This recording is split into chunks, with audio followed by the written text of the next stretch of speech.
Imagine a school where children can progress at their own pace, regardless of their ability.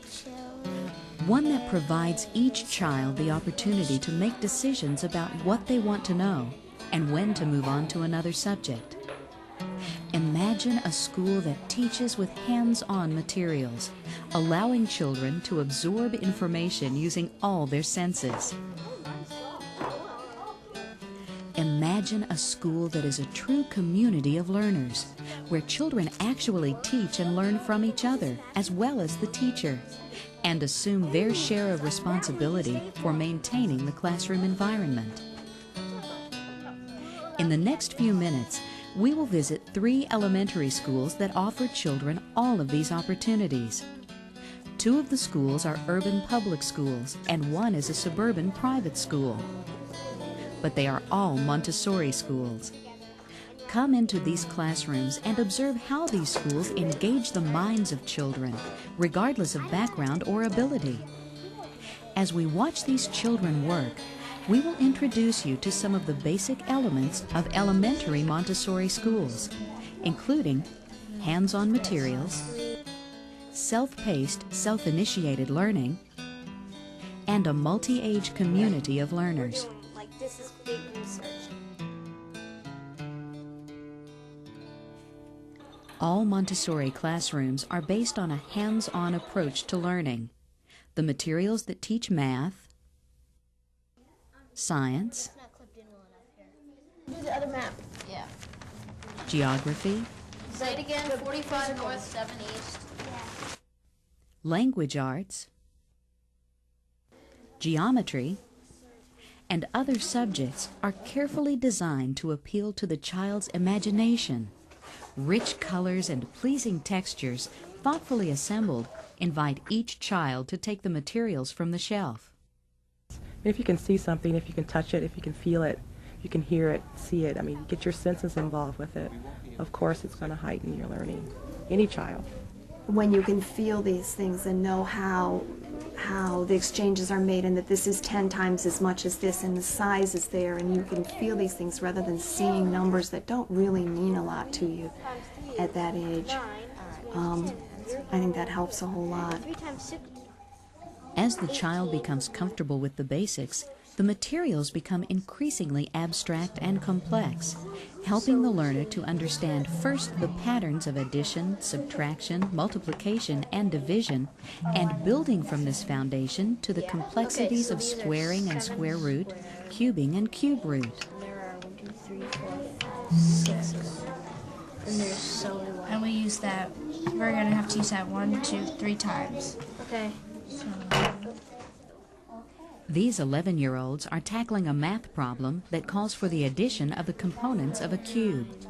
At this level, the materials provide a method for the students to check their own work, as well as a way to visualize the problem in 3 dimensions. Then there's the 3 cube. It just makes so much sense to slowly move kids towards abstraction instead of when we were in grade school, we had to immediately be able to abstract, and some kids got it and some didn't. Montessori introduces children to geometry beginning in the early childhood years. The repetition encourages children to assume responsibility for their own learning, creating a greater self-confidence as they recognize and correct their own errors. These 2 girls are learning polygons from triangle to decagon. This material helps them to discover the shapes on their own by matching the names to the shapes.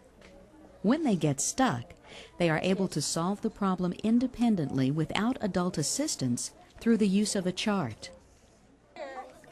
The parts of speech are represented by symbols in elementary Montessori. Each symbol was chosen to provide cues to the function of each word.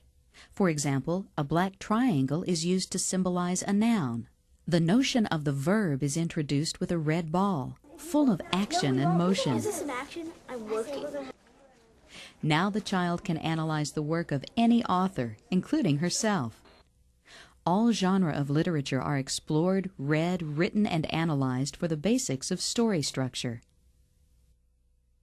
All finished at this point in time? Let's see if you have everything. Geometry work. Can you show that? Children have a natural desire to learn. Teachers trained in the Montessori method build on that desire by structuring projects that follow each child's interests. Each student designs her own lesson plan with her teacher.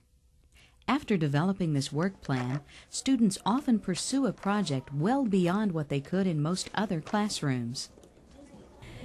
It's very interesting because there's just a buzz around the classroom that seems, as a parent, you first wonder how they could get things done in the day, but they just look at their work plan and carry on throughout the day and do a wonderful job of completing their tasks. They don't have the time constraints that they might have in a traditional classroom, which I think allows them to have a much more relaxed attitude towards their learning. They are not in competition with one another. They are supporting one another. They're learning along with one another. Here, I know this, I'll help you, and you may know this, and you can help me. We know these are what happens. Get down. In this 9 to 12 class, a boy brought in bullfrogs he had found in a pond over the weekend. Several members of the class created a home for the frogs in an aquarium using pond water. They then embarked on a study of the natural environment of bullfrogs. The pond water was examined under the microscope to observe the one-celled animals the students had studied earlier. The Montessori science curriculum encourages hypothesizing, experimenting, and observation in building a knowledge base. Dead. He might eat it though. He won't eat the dead one. Yes, he will. He might. All of the students became fascinated with the skill the frogs had in catching insects with their tongues, and took turns catching grasshoppers and spiders to feed them, prompting further discussion on the digestive and neural systems of the frog. You didn't see its tongue really though.